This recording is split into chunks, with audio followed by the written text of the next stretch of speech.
The busy half of the season kicked off with a bang in Silverstone as we got an exciting wet weather sprint race and an even more exciting dry, although slightly wet towards the end, feature race that was exciting down to the last lap. So let's take a look at the 5 things we learned from the British Grand Prix. Aprilia bites back.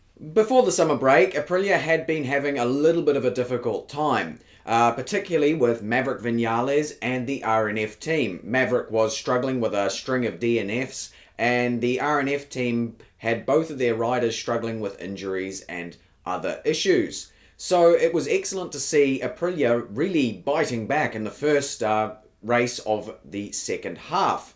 They did an excellent job with Maverick getting a podium in the sprint race, and Aleix Espargaro taking an incredible win in the feature. They both did an excellent job in the factory team, but the RNF team also did a very good job as well, as Miguel Oliveira fought back from 16th to 4th in the feature race, really showing just how good a rider he is. It was an impressive weekend from Aprilia as they managed all 4 of their bikes in the top 10, as well as 3 of those bikes in the top 5. Very cool to see them doing well again, and hopefully they can continue this form into the upcoming races. A glum weekend. Fabio Quartararo, in contrast to Aprilia, had what can only be called his worst weekend of his MotoGP career, really. He really struggled in qualifying. It was wet, and we know that Fabio struggles in the rain, and ended up qualifying dead last on the grid. That continued through to the sprint race, which was also wet, and Fabio ended up finishing as the last finishing rider. It was pretty disappointing the Saturday for Fabio, and the Sunday would go a bit better initially. The feature race was dry and Fabio had some decent pace, making up ground towards the top 10. But late on in the race, he got clipped by Luca Marini, stripped the front fairing off the Yamaha that he was riding, and ended up having to pull into the pits to swap bikes. After doing that, he'd lost pretty much everything that he'd made up and ended up finishing well down the order. It was a disappointing weekend all around for Fabio, and I'm sure he's wishing that he was the one leaving Yamaha next year rather than Franco Morbidelli. A sad record continues. Pre-weekend, Marc Marquez had discussed a little bit about his issues in the feature races. He hadn't finished a feature race in, almost a year now. October last year in Sepang was Marc Marquez's last finish of a feature race. And that continued again this weekend, despite Marc deciding that he was going to focus on just finishing races and collecting data. We saw his new attitude in the sprint race. Marc looked over his shoulder and pretty much slammed on the brakes waiting for Mir, because he said he wanted to look at the bike from the outside perspective or something along those lines. Marquez is trying to develop a better understanding of what the Honda is doing, and I guess he wanted to watch Mir ride to see what was happening on it. I'm not exactly sure how that perspective would necessarily help him, but if he thinks it does, who knows if it is a benefit.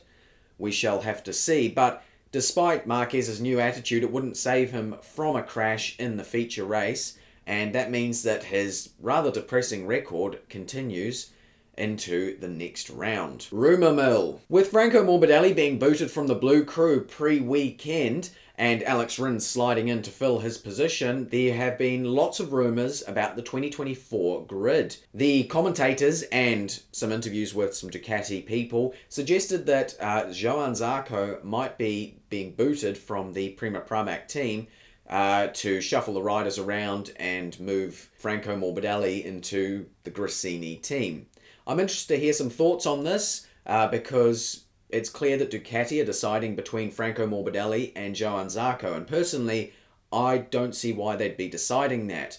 Johann Zarco, yes, sometimes he can struggle, but he's a known quantity, and so I believe that he is the better option. But I'd be interested to hear some different thoughts on these rumours around who could fill those Ducati seats next year. Would you choose Franco Morbidelli if you were the Ducati bosses, or would you choose to stick it out with Johann Zarco for 2024? Leave your thoughts down in the comment section below. Championship control. Bagnaya's second place in the feature race probably wasn't exactly what he wanted. I'm sure he would have loved to have taken the win, but it does mean that he takes a pretty commanding lead now in the championship. He could pretty much sit out an entire weekend and still hold the championship lead, as he holds an advantage of 41 points over Jorge Martin.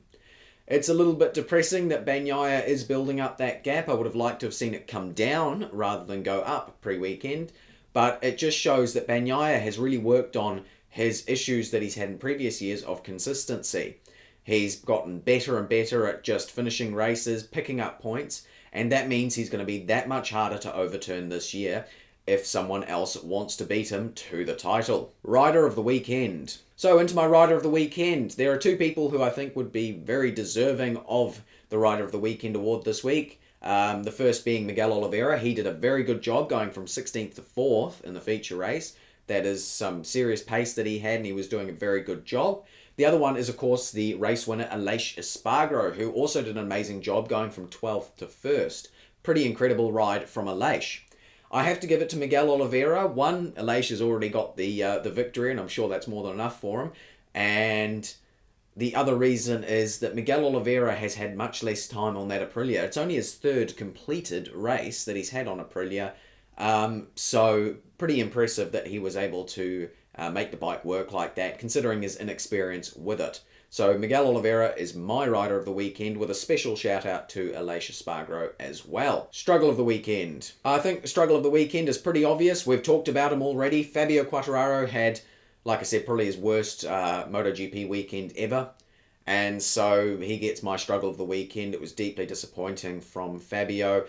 Don't know how much of it was the bike or him, but he just didn't look good all the way through. So he is my Struggle of the Weekend once again. Finally, my predictions. My first prediction was that Jorge Martin would take the sprint win. He did not.